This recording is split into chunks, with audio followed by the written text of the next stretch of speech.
Para Carol colocar novamente a tela dos jogadores mais utilizados pelo Thiago Carpini nesses 3 primeiros jogos no São Paulo, para dizer que alguns jogadores atuaram certamente mais minutos do que o Thiago Carpini gostaria.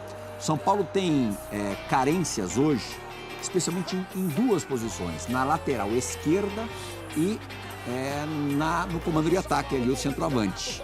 Por isso que a gente vê que o Wellington e o Calleri estão no pódio ali. O Alan Franco foi quem mais jogou ao lado do Wellington, 270 minutos. Esses 2, Wellington e Calleri, não têm substitutos. Isso é um problemão, porque para estourar também, né, Brasil? São Paulo está atrás no mercado.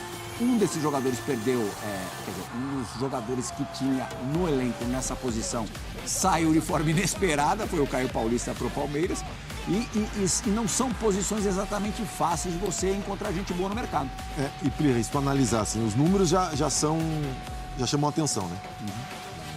O Alan Franco, o Wellington, 270, o máximo. O Calleri saiu no fim do jogo, 254.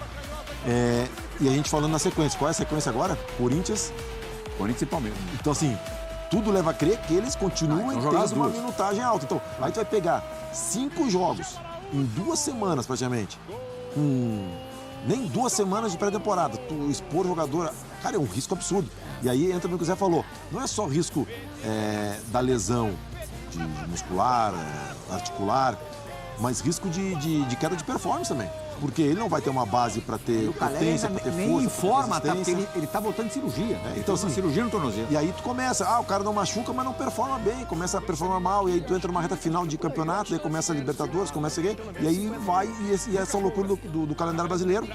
E a gente, às vezes, comete a maldade, né?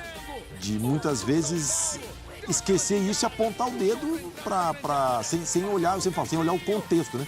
Então, assim, é um começo de temporada pro São Paulo, que tu falou, já tem escassez nessa posição. Tu expondo esses jogadores, batendo na mesa. Se um cara desses machuca já no começo, então, assim, é muito complicado. Eu queria até ouvir de vocês, porque tem uma coisa, no caso, você citou o caso do Calleri, por exemplo. A gente tá falando de jogadores que, por um lado, você não pode desgastar para não perdê-los, de repente, no jogo contra o Corinthians, aí ficar fora da Supercopa, ou, né, enfim, que seja perder pro jogo do Corinthians e não conseguir ter mais, enfim. Você precisa ter os caras bem. Por outro lado, você precisa tê-los nas melhores condições possíveis. O Calleri é um cara que ficou afastado, porque estava machucado. Então, aí, até para ouvir a experiência de vocês em relação a isso. Quer dizer, é melhor se você tem... Você sabe que o seu jogo importante da temporada é o 4º e o 5º. Como é que é isso? Quer dizer, é melhor jogar os 3 para o cara entrar em forma e estar bem no ele 4º? Ele precisa obrigatoriamente de ritmo. Pois é, então. Mas é o ritmo versus o desgaste... mais 5 jogos seguidos. Então, é isso que é... Voltando de lesão. Eu acho que existe um dilema também nessa... E outra coisa, né, o Zé, foi jogador de linha... 5 jogos em 15 dias. E o goleiro é um pouco diferente, né? Sem treino, né? O Zé é jogador de linha, ele pode falar melhor até. O jogo ajuda a condicionar, ok?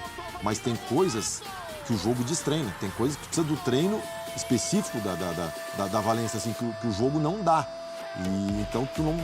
Porque às vezes vai jogando e vai condicionando. Mas tem valências que tu não consegue ganhar no jogo. Então é uma situação muito complicada. O jogo te dá ritmo, né? Mas ele não te dá a base pro ano.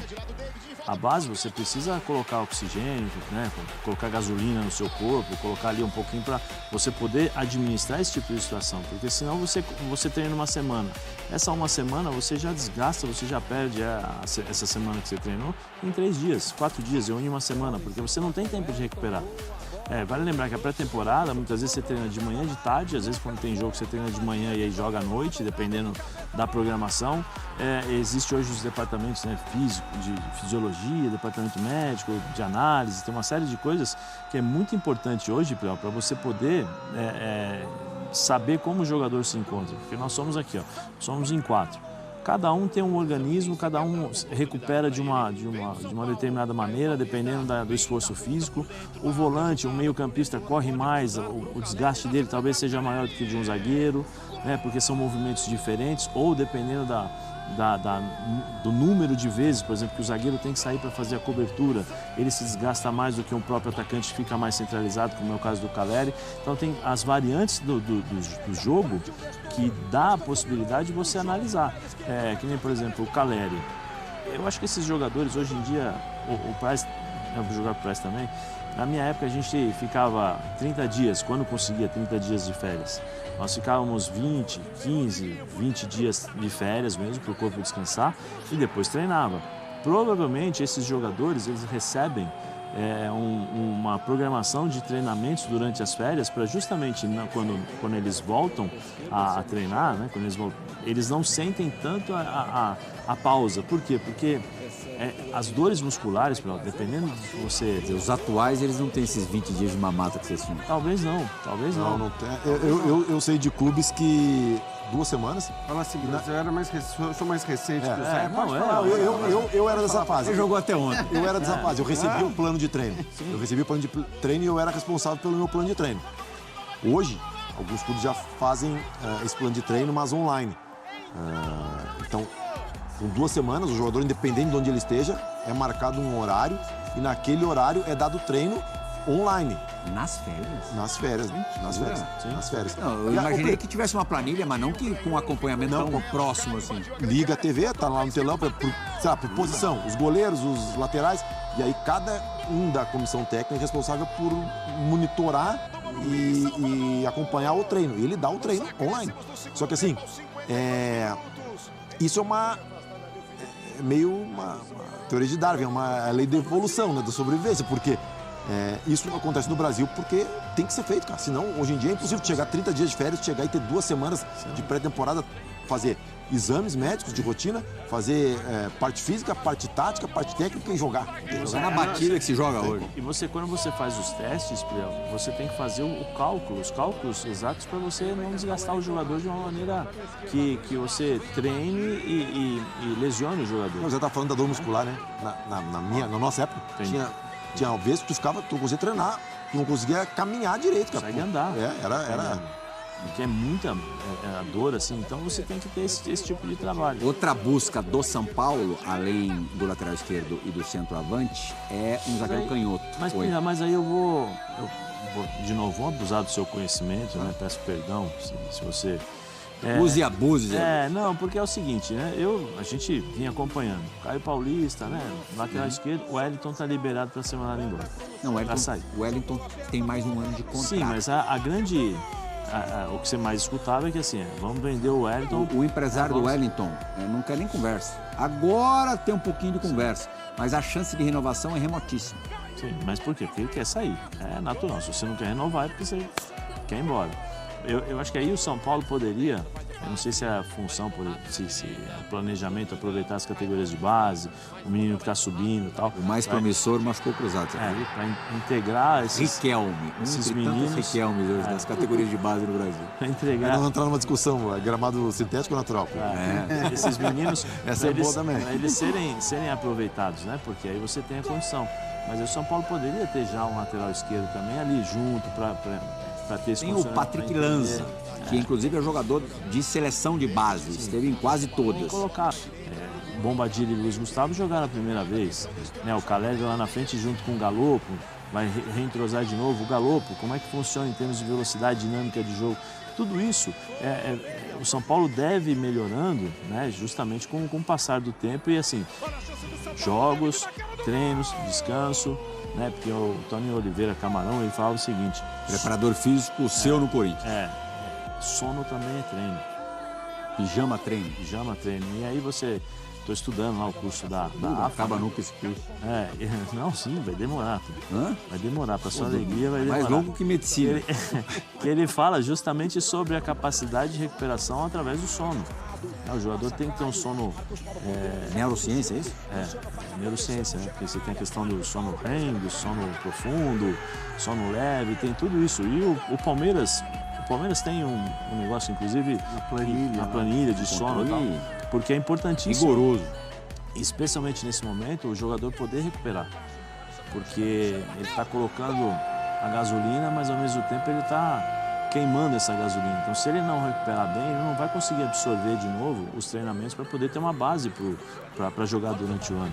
Então, é muito importante isso aí. Uma das principais contratações do São Paulo no início de 2022, 2 temporadas atrás, foi o Nicão, vindo do Atlético Paranaense.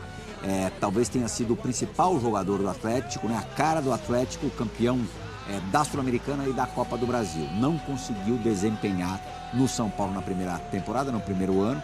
Machucou-se a beça e tal, e quando jogou não brilhou.